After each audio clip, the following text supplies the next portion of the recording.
con él la luna se ve, Marte se ve, hasta Plutón se ve, pero el meñique del pie no se me ve. Tengo un catalejo, cuando lo pongo al revés no se entiende, y lo pongo otra vez en su lugar, porque así es como único se mira.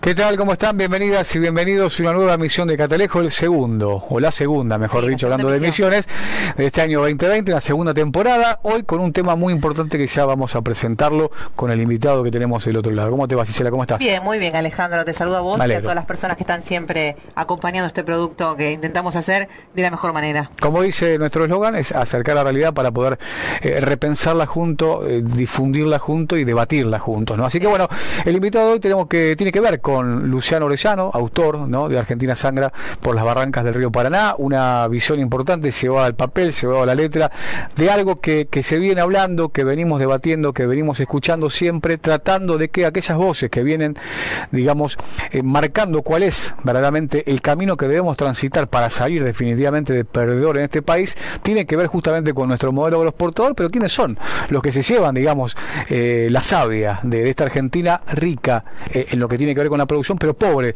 en su gran parte, ¿no? Que seguramente no es la mayoría. Exactamente. Luciano, ¿cómo te va? Buenas tardes, gracias por estar.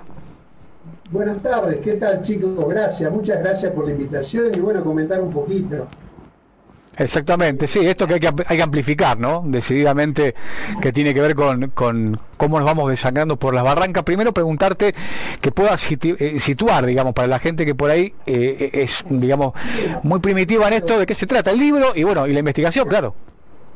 Claro, bueno, a ver, vamos a tratar de traducirlo, esto que es un tema bastante complejo, es un trabajo de 10 años, ¿no es cierto? Es un libro de casi en ilustración, podríamos decir, de altísima calidad, es una investigación de carácter en algún aspecto científico, y bueno, para resumirlo, lo podríamos explicar un poquito por qué se llama así el libro. Claro. Y a ver, una pregunta que podemos hacer, ¿por qué decimos la Argentina sangra por la barranca del río Paraná? Nosotros decimos eso porque, como bien decía vos en la introducción, fluyen los manantiales de la riqueza de América del Sur y en particular de la Argentina. Argentina se ha convertido, por lo menos lo que hace a la Cuenca del Plata, donde hay 11 provincias argentinas, la principal actividad económica es agropecuaria.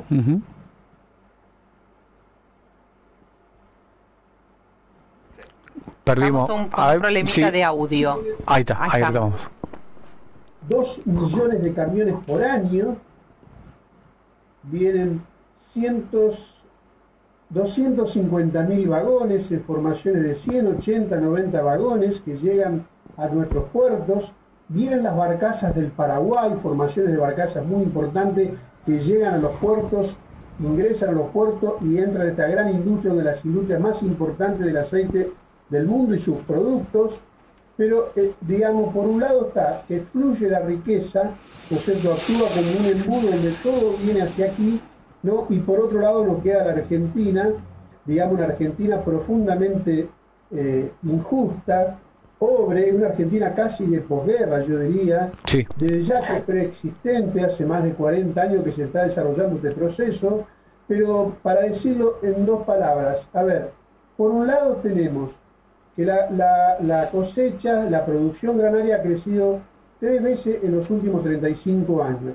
Y por otro lado tenemos el crecimiento de esta Argentina pobre. Tengan en cuenta que hay 9 millones de niños que están bajo niveles de pobreza, un nivel de desocupación, es una Argentina profundamente injusta, que no nos pertenece, que nos han robado, y por eso decimos la Argentina sangra por la barranca del río Paraná. Y el libro eso es la introducción. Y después explica el fenómeno, a qué se debe todas estas cuestiones. ¿No es cierto? Ahí hay capítulos, digamos, que hace cómo es la integración del mercado mundial de la Argentina, su carácter súper especializado, unilateral, ¿no es cierto?, donde por un lado somos los mejores, se podría decir que a nivel portuario estamos entre los primeros y claro que ha habido desarrollo, innovación, crecimiento, pero eso lejos de dejar igualdad, ha dejado desigualdad. Y entonces los argentinos debemos una pregunta, ¿a qué se debe? Claro. Y bueno, eso se debe principalmente que reina soberano el capital extranjero, es lo fundamental.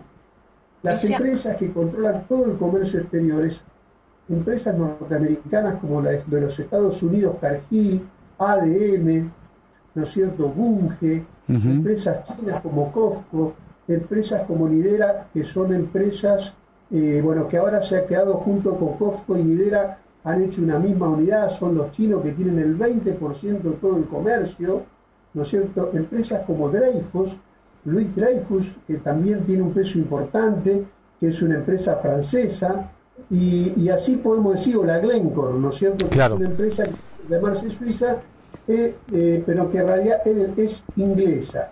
Entonces, en estos 30 puertos, en este polo, digamos así, reina soberano, pero no es que no solo controlan el comercio, sino que controlan la moneda. Sí, vienen por la ganancia y controlan el dólar claramente, ¿no? Luciano, apelando un poco a la investigación, imagino, obviamente súper profunda que has hecho a lo largo de esta década, ¿alguna vez hubo un control real de lo que entra y lo que sale de nuestro río? Bueno, es muy buena tu pregunta, ¿no es cierto? Es muy buena tu pregunta, porque ahora nos mandan a controlar los precios de los supermercados. Claro, tal cual. De que digamos que la Argentina circularon 125 millones de toneladas por la hidrovía, para que es muy importante tu pregunta en el sentido de que todo está sujeto a una autodeclaración jurada. Exacto. Es ningún tipo de control. Obligados a confiar en las multinacionales, digamos. Ellos mismos se autorregulan. Claro. De contrabando, precios de transferencias, ¿no es cierto? Son comercio o sea, Cargill Argentina le vende a Cargill Montevideo, claro, ¿no es cierto? Entonces, su facturación, sobrefacturación, precio de transferencia, y actúa como gran capital financiero a través de los paraísos fiscales, donde es una forma, digamos, legal que tiene el sistema financiero mundial. Ustedes tengan en cuenta que los paraísos fiscales en el mundo, en los últimos 30, 40 años han pasado a tener casi el 25% del dinero en el mundo está en negro, y es un instrumento legal para la ilegalidad, ¿no es cierto? Entonces todo, por eso tiene algo muy importante que le da un carácter, digamos, digamos, que explica cómo operan estas empresas, no solamente aquí, porque esto también pasa en América Latina, digamos, te da la fórmula de cómo es el saqueo en concreto y quiénes son. Incluso si ustedes han visto el mapa, hay un mapa que nosotros le ponemos nombre y apellidos, quiénes son, quiénes operan. Bueno, la Argentina no puede vivir de espalda. Y además este trabajo tiene propuestas. Nosotros creemos que el principal drama de la Argentina es, digamos, la falta de empleo, pero no empleo general, sino empleo industrial. La Argentina tiene que crear, ¿no es cierto?, empleo industrial. Estamos elaborando un proyecto, por ejemplo, el 98% de esos 5.000 buques que ingresan a la ciudad, a la Cuenca del Plata, y 2.635 que ingresan a la ciudad de Rosario, son buques, el 98%, ninguno está fabricado aquí. Claro. Nosotros, digamos, si ejercemos el derecho de reserva de carga, si me permitís, te lo explico, en muy pocos segundos, ¿no es cierto? En el derecho comercial internacional, usted puede ejercer de que usted tiene el 50% del flete, tanto de lo que exporta al mundo como lo que usted compra en el mundo. Eso es un derecho. Es decir, eso implica gasto para la Argentina en 7.000 millones de dólares. Hubo un momento donde el gobierno de Perón, sobre todo el primer gobierno, no hablando en ese momento, lo mejor del peronismo, para no hablar de lo peor. No, sin duda. Sí, queda claro. Entonces, en ese momento Perón aplicó la ley de reserva de carga y nosotros pasamos a tener la cuarta marina mercante más importante del mundo, al punto tal, ¿no es cierto?, que le hacíamos el flete a Brasil. Ahora, eso no sucede. Ese es un dato, pero el dato más significativo es que los barcos se fabricaban en la Argentina, y entonces las escuelas navales, la universidad tecnológica, los ingenieros, miles de obreros industriales ¿se entiende? Si el barco viene de afuera, la barcaza están viniendo del río Mississippi, nosotros necesitamos desarrollar la industria naval. ¿Por qué perder el flete que termina siendo fuga de capitales, ¿no es cierto? No ejercer un derecho.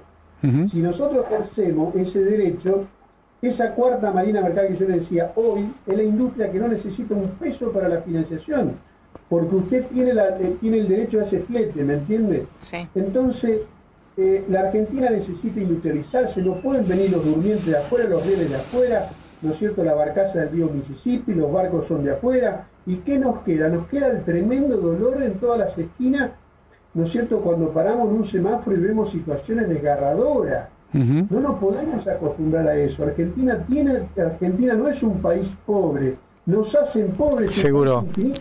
Rico, totalmente. ¿No es cierto?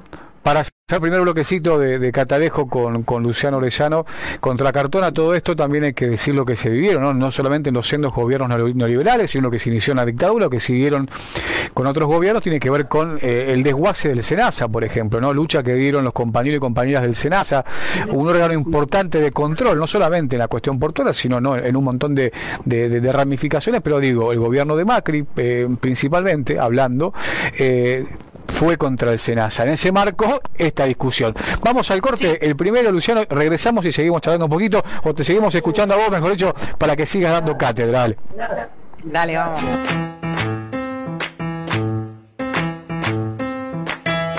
Ahora los guapos ya saben de leyes, incluso luego de aplicar incisiones, cómo treparse en los procedimientos, cómo saltar y evitar sanciones. Las prostitutas saben de economía, de urología y de medicamentos. Bueno, hoy ya nos metemos en la segunda parte de Catalejo, linda charla con Luciano, autor no solamente de un libro que debería ser obligatorio, ¿no? en todos los niveles de escolaridad, sino que también sirve, por eso la necesidad de charlar con él, para amplificar esta investigación, para tratar de dar una batalla, aparte de todo esto, Luciano, imagino que desde lo cultural, ¿no? Claro, acá lo que hay que hacer es una revolución cultural. Exacto. No podemos vivir los argentinos de espalda a nuestras riquezas. ¿Se entiende? No podemos no conocer la Cuenca del Plata. Tiene que ser materia obligada, ¿no es cierto?, esta unidad territorial, hídrica, ¿no es cierto? Ustedes tengan en cuenta que para tener una dimensión son 3.170.000 kilómetros cuadrados de territorio, enorme, de humedales, claro, ¿no es cierto?, de afluentes, de distintos ríos, claro. 17.000 kilómetros, claro, de tremendo. Que van el río, el Pilcomayo, el Paraguay, el río Uruguay, el río Paraná, el río de la Plata. Es decir, de ahí sale, y para tener una idea, porque aparte no es solo subproducto, alimento, no, además están las minas de hierro más importantes del mundo. Claro. Las minas más importantes del mundo están en el Mato, que es en Bolivia, y en Brasil, y circulan 15 millones de toneladas que van a abastecer nuestra acería, nuestra para decir, porque tampoco son nuestras, claro, digamos, y se exporta a China.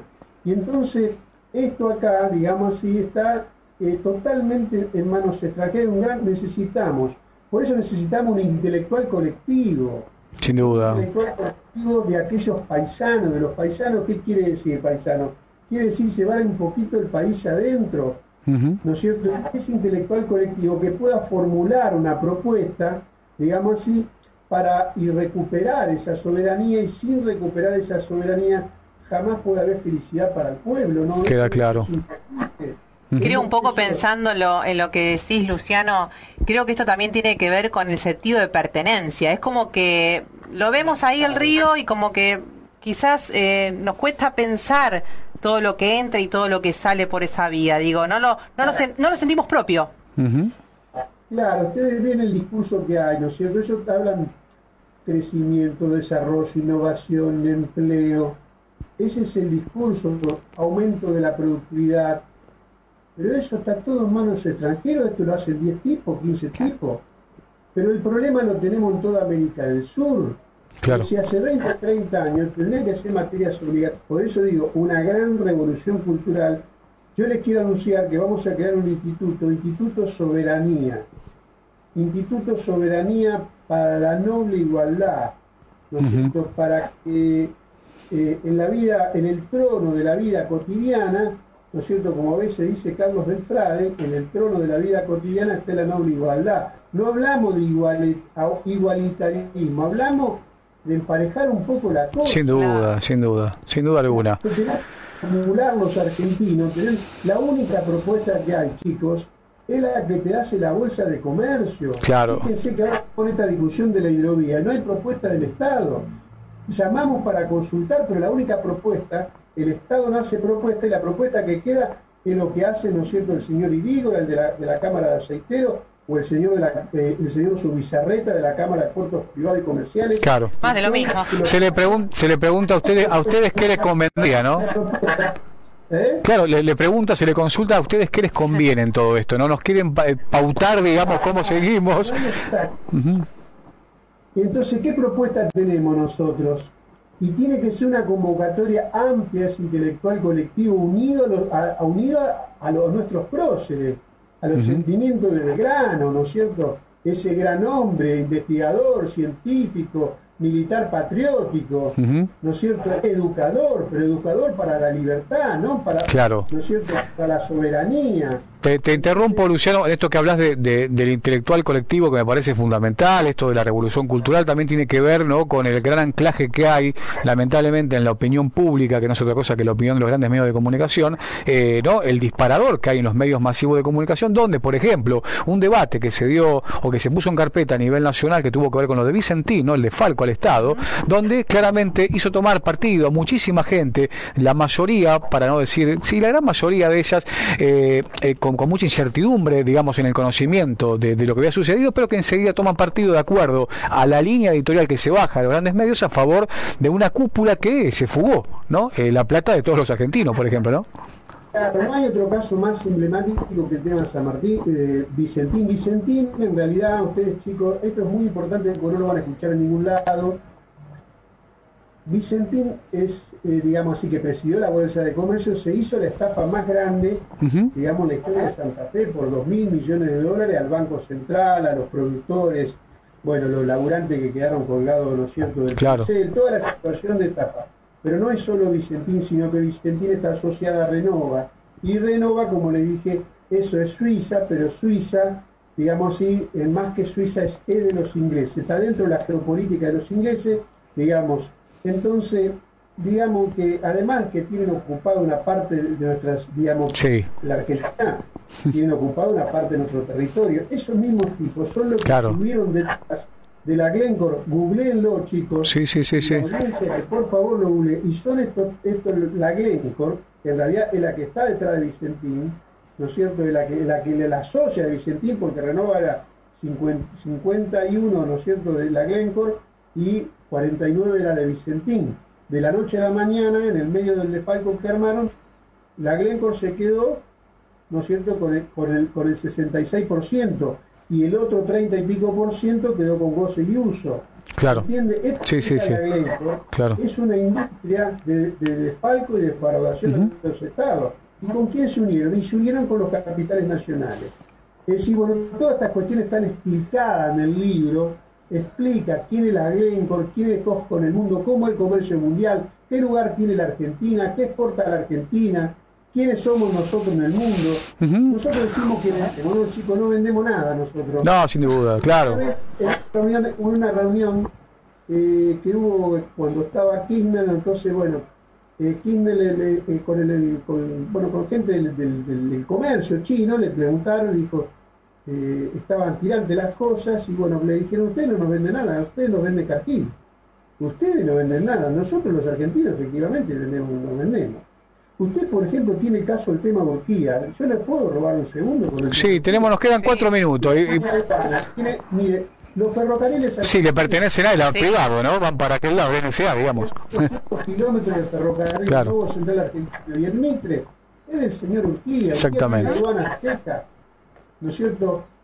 Actúan, hay mapas en este trabajo, hay una infografía, porque como tratamos de explicarlo, tratamos de hacer docencia en esta cuestión, digamos, donde los tipos, o sea, actúan como capital financiero, intermedian la comercialización, ¿no? Porque anticipan capital para la siembra, se aseguran que esa cosecha venga al puerto, se actúa, que son dueños de la semilla, fertilizantes. Claro, sí, todo. Sí. Del aceite, del puerto, del comercio en la barcaza, y además son grandes propietarios de tierra. Claro. Es decir, no, ustedes ven, la situación que tenemos, hay un déficit habitacional de 3,5 millones de argentinos. ¿Quién puede comprar, digamos así, un lote? No, imposible.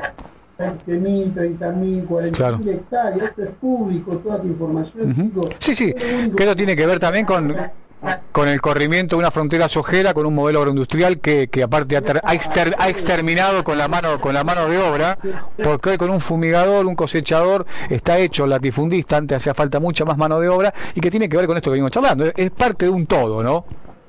Claro, es un todo, efectivamente, y usted tenga en cuenta que en la provincia de Santa Fe nosotros estudiamos el caso Soros, hay un capítulo entero del caso Soros. El tema de Soros tiene 74.000 hectáreas en la provincia de Santa Fe, ¿no es cierto? Este hombre que es húngaro, bueno, que sí, sí. Bueno, 2.000, a ver chicos, 2.255 de acuerdo al censo que creo que terminó el año pasado, ¿no es cierto? 2.255 propietarios tienen el 51% del territorio de la provincia. Sí, sin duda. Estos datos que yo le estoy dando son datos que nos dan ellos. Claro. Sí, son concretos, sí. Para construir cualquier proyecto, por ejemplo, ustedes van a armar el programa mañana, ¿no es cierto? Vamos a tomar una parte de una realidad. ¿Cuál es la situación? No hay base de datos en Argentina. La base de datos que hay, o sea, cualquier proyecto de planificación implica tener una base de datos. ¿Cuál es el estado de situación? Totalmente. Claro, pero para eso, Luciano, es necesario lo que decía, la revolución cultural y que la gente sea la que realmente pida explicaciones de qué sucede, porque si no, no hay decisión política, no hay voluntad política, porque no hay un pueblo que esté demandando eso. Claro, bueno, esa es la gran batalla que tenemos, ¿no es cierto? No podemos vivir de espalda a nuestras propias riquezas. ¿Entienden? Sin duda. No han colonizado la cabeza, digamos, no es que la gente sea culpable. ¿Por qué? Porque hay una maquinaria muy grande, esto no es sencillo, ¿no es cierto? Pero pasa con los docentes y todo eso, no, estamos fuera totalmente no conocemos nuestra propia Argentina, se ha perdido, no sabe que un pájaro, que no conoce los ríos, y también ni hablar en la clase política, no tienen la menor idea ni una gran parte. Es una cuestión, bueno, tenemos que hacer un cambio cultural, sin ninguna duda, y en eso tenemos que comprometer, digamos, lo mejor de la intelectualidad, lo mejor de la política, lo mejor que esto que hablamos antes poco. La gente quiere un compromiso, digamos, que tenga un compromiso con quién, que sean capaces de sentir en lo más hondo la injusticia con la gente y tratar de modificar eso. No podemos acostumbrarnos. Y no somos pobres, nos hacen pobres, hay posibilidades. Y alguna vez podemos ser otra cosa, tampoco nos totalmente. Y en se pudo, acá había un empleo. Sí. Otra Argentina que fue posible en algún momento. En ese marco, Luciano, por donde vas para finalizar ya, nos concentramos casi poco más del 90% de la población en ciudades, en grandes pueblos, abandonando la fuerza, expulsados, ¿no?, por este nuevo agronegocio de la ruralidad, digamos, estas migraciones internas que lo han hecho abandonar el campo, perder la memoria del campo, y que me parece que tiene que ver con esto también, con esta batalla cultural que nos vienen ganando, pero que bueno, hay que revolucionarla para tratar de reevolucionar, ¿no? Hay un dato, ¿no es cierto? Tenemos casi una Argentina desértica. Exacto. Pero tenemos concentraciones, por ejemplo, en Buenos Aires, que está la Man Rosario. Tengo una en Buenos Aires, 40.000 personas por kilómetro cuadrado. No, sí, una locura. La amontonan en las ciudades, ¿no es cierto? Y la gente que vive acá en la ciudad de Rosario, usted pregunta, tuvo campo, fue pequeño agricultor, claro, y todo lo expulsaron. Sí. Y bueno, dejaron este desierto. Totalmente. Pero, bueno, yo creo que tenemos que intentarlo, chicos. Somos conscientes que es difícil, ¿no es cierto? Tenemos que intentarlo, tenemos que comprometernos, yo tengo infinita esperanza, ¿no es cierto? Infinita la esperanza en que podamos modificar esto, porque es imposible que tanta desigualdad, tanta injusticia, tanta pérdida de la soberanía no cree una contrarreacción. Totalmente. Totalmente. Y sabemos de lo difícil que es escribir, investigar sobre estas cuestiones, así que también puedes decir dónde la gente puede conseguir el libro, me parece que es importante eso. Sí, este libro, este libro no tiene ningún objetivo comercial. Queda claro. Pero está bueno el sentido cultural que tiene. Sí, claro, no tiene ningún objetivo para nada, porque no te va a ir bien seguro. Claro, pero totalmente. Está bueno que la gente pueda acceder al mismo. Claro, pero bueno, www.editorialagora.com.ar, ahí lo pueden encontrar, y si no, bueno, están, digamos, la librería del centro de la ciudad de Rosario, se encuentran algunas de ellas. Bien. Bueno, buenísimo. Bueno, Luciano, gracias por el tiempo, por la clase magistral de soberanía, culturalmente hablando también ha ido por ahí la charla y bueno, está en la agenda social, se ha puesto en la agenda social ahora a meterle para que esto cobre fuerza día tras día. Eso es lo bueno, chicos. Por eso es tan importante el papel de la prensa y los chicos como ustedes que están, me parece, comprometido, tienen una idea ahí, es lo que lo escuché bien, me gustó mucho. Lo de chico lo dejo por ella porque es jovencita, lo mío ya estamos para otro lado, pero te agradezco final también por mimarnos un poco. Claro. Luciano, gracias por tu tiempo. Ya, chicos, la estamos siguiendo. Luciano Orellano estuvo con nosotros, Argentina Sándala por las barrancas del río Paraná, ahora que es un libro bárbaro, pero más que el libro tiene que ver con esto, son datos concretos de una realidad apabullante que tenemos que revertir definitivamente para dejar siempre de estar y de jugar de perdedor, ¿no? Sí, lamentablemente también, como decía Luciano, datos que no salen en muchos lugares, ¿no? Entonces es importante poder acceder a ellos. Nos vamos, nos reencontramos la semana próxima. Con más Catalejo estuvo Sebastián Moreno en cámaras, en edición, el Curo Cosiani en lo que tiene que ver con televisión regional. La seguimos, como siempre, acercando la realidad. Nos vemos. Chau, chau. Sí.